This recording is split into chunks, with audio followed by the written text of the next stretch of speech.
చేశాడు, మొత్తం మీద డబ్బులు సమకూర్చుకున్నాడు 14-19 డబ్బులు బాగానే ఖర్చు పెట్టాడు 19 ఆ తర్వాత డబ్బులు బాగానే సంపాదించుకున్నాడు, ఏదో రీపే చేసినట్టున్నాడు అది కేసీఆర్కి కానీ మిగతా వాళ్ళకి కానీ. మొన్నటిసారి డబ్బులు టీడీపీ దగ్గరలో వీళ్ళు పంచుకున్నారు, వీళ్ళు బాగానే పంచారు కానీ దెబ్బతిన్నారు. బేసిక్ గా ఈ మనీకి సంబంధించినటువంటి మ్యాటర్స్ విషయంలోనే తేలాలి పొద్దున రాబోయే రోజులు.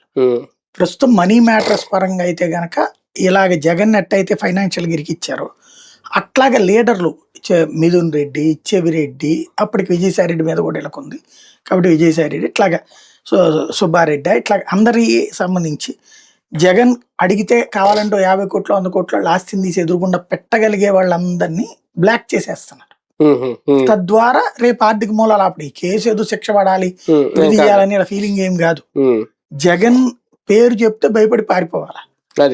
జగన్ అంటే జగన్ తో మనం ఉంటే డేంజర్ రా అని అనుకోవాలి, కార్యకర్తలు పారిపోవాలా.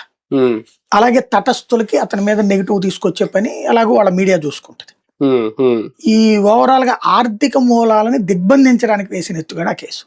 అది రేపు ఎన్నికల మీద ఎఫెక్ట్ చూపిస్తుంది వైసీపీ మీద, ఇది కేసు పరంగా చూపించకపోయినా. జనసేన అధినేత పవన్ కళ్యాణ్ గారికి ఏ మచ్చ లేదు మనమే చాలా సార్లు అనుకున్నాం ఇంతకు ముందు.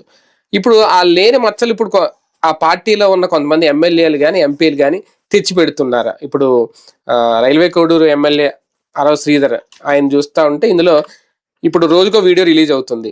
కాసేపు ఏమో లేదా అమ్మాయి దొరికేసింది అంటున్నారు, అమ్మాయి కావాలని ట్రాప్ చేసింది అంటున్నారు. ఇంకా దీని మీద పవన్ కళ్యాణ్ గారు ఇన్వాల్వ్ అవ్వలేదు. కానీ ఆ పరిస్థితి వస్తే ఇటువంటి ఆయన ఎలా డిఫెండ్ చేయగలుగుతారు? బేసిక్ గా ఒకటి, అందులో పవన్ కళ్యాణ్ పాత్ర లేదు, జనసేన పాత్ర లేదు.